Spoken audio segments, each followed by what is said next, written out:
ஐயா ஐயா விஷயம் தெரியாதா? ஐயா ஐயா ஐயா வழக்கம் போல சேர்த்து விட்டீங்களே எப்படி? என்னப்பா ஐயா விஷயம் தெரியாதா? என்ன விஷயம்? ஐயா உங்களுக்கு எதிராக சதி நடந்துட்டு இருக்கீங்கயா. ஐயா நீங்க அங்கிட்டு அங்க பார்த்து பேசுறீங்க. நடந்துட்டு போட்டா தெரியுமா தெரியாதா உங்களுக்கு? ஐயா ஐயா காதல் அந்த செவிட்டு பிடிச்சி எடுத்து மாட்டுங்கய்யா. நடக்கட்டும் நடக்கட்டும் நடக்கட்டும். உண்மையாங்கய்யா நான் கேள்விப்பட்டதுல உண்மையாங்கய்யா. என்ன உண்மையா? ஒரு பத்திரிகையில உங்களை பத்தி ஒரு செய்தி வந்துருக்கீங்க. என்ன செய்தி? அதாவதுங்கய்யா உங்களோட பதவியில இருந்து உங்களை தூக்க போறதா தகவல் வந்துருக்கீங்க. என்ன பதவி? ஐயா இது வட்டாட்சி கதை கிடையாதுங்கய்யா. முழுங்க காது கொடுத்து கேளுங்கய்யா. புரிஞ்சுக்கிட்டீங்கல்ல? புரிஞ்சுக்கிட்டீங்க. என்ன பிரச்சனை அப்படின்னா, திராவிட முன்னேற்ற கழகத்தின் முதன்மையாக விளங்கும் மிக பெரும் சீனியர் ஐயா துரைமுருகன் அவர்களை பதவியில் இருந்து எடுக்க போவதாக ஒரு விஷயம் வந்து கொண்டு இருக்கிறது. இதற்கு பதிலாக யாரை கொண்டு வர போறாங்கன்னு வேற அதை வேற சொல்லிட்டாங்க. இது ஒரு மறைமுகமாக நடக்கிற மாதிரி ஒரு ரூமர் வந்துகிட்டு இருக்குது. அதை பத்தி தெரியுமா உங்களுக்கு? கவிஞர்களே, ஒரு புறம் அது வதந்தியாக இருந்தாலும் கூட லாஜிக்கா ஒரு விஷயம் இருக்கு. என்னவென்றால் மூத்த நிர்வாகி கிட்டத்தட்ட 85 வயது ஆகிவிட்டது இல்லையா? வயது மூப்பின் காரணமாக கூட அவங்க பதவியை விட்டு விலக சொல்லலாம். அந்த காரணங்களும் கூட அடுத்த யாருன்னு முடிவு பண்ணி வைக்கலாம். ஏன்னா இதுக்கு முன்னாடி இருந்த பொதுச் செயலாளர் பதவி விவகாரமா அப்படியே போனார்.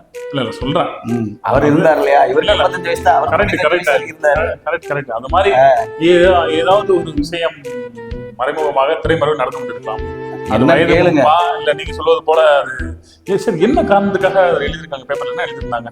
என்ன சொல்றாங்க அப்படின்னா, அவர் திராவிட முன்னேற்ற கழகத்திற்கு எதிராக செயல்பட்டு கொண்டிருக்கிறார் என்பது போலையும் வேறொரு கட்சிக்கு கைகோர்த்திருப்பதாகவும் ஒரு சில வதந்திகளை பரப்பிக் கொண்டிருக்கிறார்கள். ஆனால் அது வதந்தியா?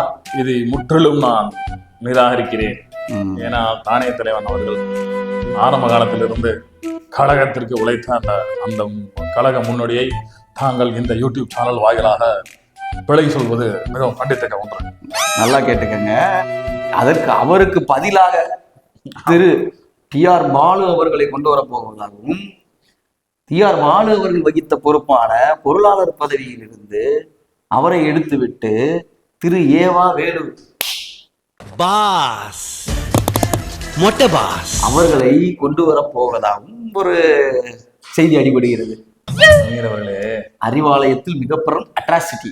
யாராக இருந்தாலும், பெரிய ஆளாக இருந்தாலும், எம்பெருமானாக இருந்தாலும், அந்த பொதுச் செயலாளர் பதவிக்கு உகந்த அந்த நபர் எங்களுடைய அரும்பாடுபட்ட அவர் துரைமுருகன் அண்ணன் மட்டும்தான் என்பதை ஆணித்தனமாகவும் அழுத்தமாகவும். சரி விடுங்க போக, ஏதோ உங்க ஆசை நல்லபடியா இருந்தா சந்தோஷம் தான். அடுத்து இன்னொரு விஷயம் நடந்திருக்குது. என்ன? தனி அறை ஒதுக்கியிருக்காங்க. கவிஞர்களே, தனி அறை, தனி துறை கேள்விப்பட்டிருக்கேன். அது என்ன தனி அறை? என்ன தம்பி நீங்க? அக்கா திரு கனிமொழி அவர்களுக்கு சரி அறிவாலயத்தில் ஒரு தனி அறை ஒதுக்கி இருக்கிறார்கள். நிர்வாக ரீதியாக ஏதேனும் கோப்புகளை பார்ப்பதற்காக தனி அறை ஒதுக்கப்பட்டுள்ளலாம். ஆனா இன்னொன்னு கேள்விப்பட்டீங்களா? அவர் MP. அதே அக்காவிற்கு அமலாக்கத்துறையில் ஒதுக்கப்பட்டுள்ளதாக சில தகவல் வெளிவருது. அதையும் நீங்க சொல்றது ஒருவேளை இருக்கலாம். ஆனால் அறிவாலயத்தில் இருப்பது பற்றிதான் எனக்கு தெரியும். ஏனென்றால் அவருக்கு தனி அறை ஒதுக்கப்பட்டதாகவும் அதனை நமது முதல்வர் அவர்கள் அவருக்கு வழங்கியதாகவும் கூட அவர்களுக்கு முக்கியமான ஆட்கள் எல்லாம் சுற்றி நின்றது போல ஒரு புகைப்படத்தையும் பதிவிட்டிருந்தார்கள். கவிஞர்களே, ஏதோ கவிஞர்களே, திமுக கழகம் என்பது ஒரு